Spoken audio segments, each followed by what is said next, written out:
This is teaching number 9, guys. Neale Donald Walsch's book, Conversations with God, book 1, teaching number 9. Okay, so we'll move on to page 8. I can see this is going to take hundreds of teachings. It's very interesting. I hope you're enjoying it. On page 9, I've got a highlighted part. You cannot know God until you stop telling yourself that you already know God. You cannot hear God until you stop thinking you already heard God. I can not tell you my truth until you stop telling me yours. But my truth about God comes from you, says Neale. Who said so? Others, says Neale. What others, says he's God? Leaders, ministers, rabbis, priests, books, the Bible, for heaven's sake. Neale Donald Walsch says these are not authoritative sources. They aren't, Neale says. No, he's God says. Then what is? Now,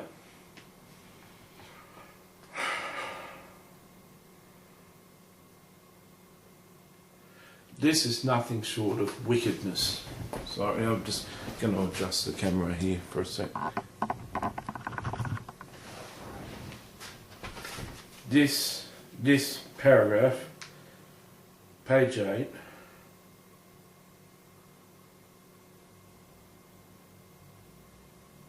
nothing short of wickedness. Nothing short of it. God starts out, Neale's God, with a little g, starts out. You cannot know God, big G, God is saying, big G, like God of universe, till you stop telling yourself that you already know God. The Bible is pretty explicit about who God and Jesus are. If you read the Bible enough and you get close to God, you can know God.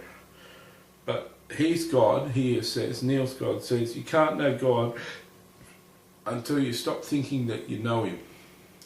You cannot hear God until you stop thinking you've already heard from God. I can now tell you my truth until you stop telling me yours. But my truth about God comes from you, Neale said. Who says so? Others. What others? Leaders, ministers, rabbis, priests, books, the Bible, for heaven's sake. Let's look at this. Leaders. Barack Obama would have things to say about God. George W. Bush had things to say about God. Billy Graham had things to say about God. Ministers, I'm sure there's famous Benny Hinn, famous ministers around the world. Rabbis, Jewish teachers, rabbis. Priests, Catholic priests, Orthodox priests. Books, Christian books, other books. The Bible. These all told me about God. Christian leaders, great men of God, teachers of the Word of God, teachers of the Jewish faith, teachers of the Bible, teachers in books, Christian books, and the Bible, they all taught me about God.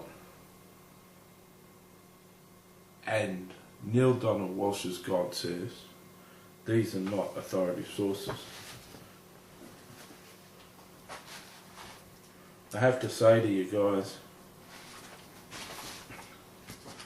I'll say it again, I think I've said it twice already, this is wicked.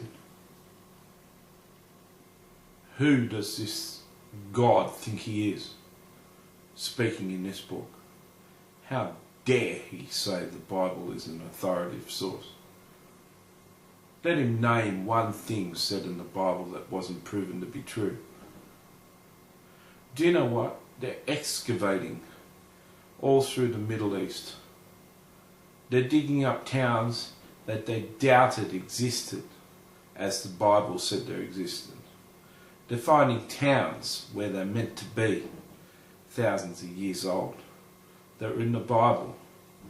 They're digging up the towns of the Bible. They're starting to realise the Bible is true. You know, they found the Ark of the Covenant. You know, the Raiders of the Lost Ark. They found it. The Wyatt, W-Y-A-T-T expedition have found it. They found the chariot wheels of the Egyptian army that chased the Jews into the Red Sea. They found chariot wheels in that sea where they crossed. They found Noah's Ark. They found the towns in the Bible. The Bible is an authoritative source. Christian pastors aren't deluded. Great men of God and great leaders aren't deluded. How dare this God say they're not authoritative? Who does he think he is? Who is he? Who is this God? I ask you, who is this Neale Donald Walsch's God? He's got nothing, he's got no part of the Bible. He's not the same God. Does that look as though I'm angry? I'm upset about this. You know, sorry. It got me quite depressed doing about 6 sessions of this. And then I quit. I took 3 offline because they weren't recorded properly. I put the book down and said, oh, maybe that just got me into YouTube and maybe I don't have to do it. God reminded me today, you need to go back to it. I'm only up to page 8 and we're up to teaching 9. I seem to be doing 1 teaching a page. This has got 211 pages. This is book 1. May have 200 teachings just on this book.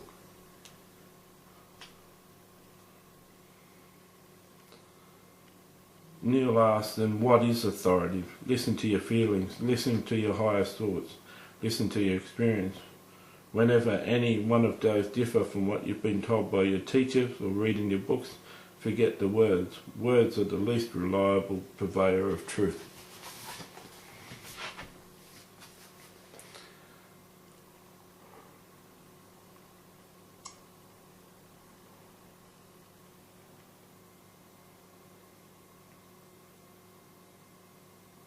I don't know, guys.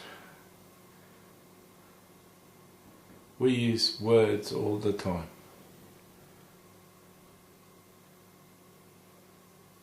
Someone gets interviewed on radio, on TV, and they say, what's the most profound book you ever read? Someone says it's the Bible.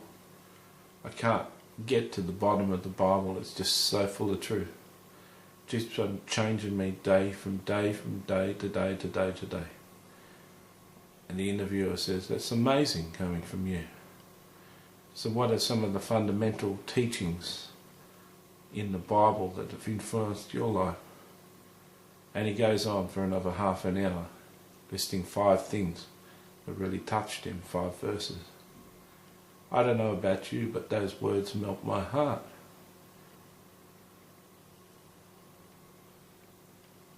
When someone like the Beatles say that we're more popular than Jesus Christ now, they were powerful words. They spoke a truth that the Beatles believed in. The Beatles believed. When I hear that Mahatma Gandhi did his peaceful resistance and based the way he conducted himself on the Sermon on the Mount from Matthew chapter 5 to Matthew chapter 7, and then he learnt most of his truth the way he fought from Jesus' teachings, a Hindu man. That has a profound impact on my life. No one that believed or confessed in Jesus Christ or followed Jesus Christ, but followed his teachings and won a war against the English, has a profound effect. Though this God, Neale Donald Walsch's God, this jerk God, says that truth is the least reliable purveyor. Words are the least reliable purveyor of truth. It's garbage.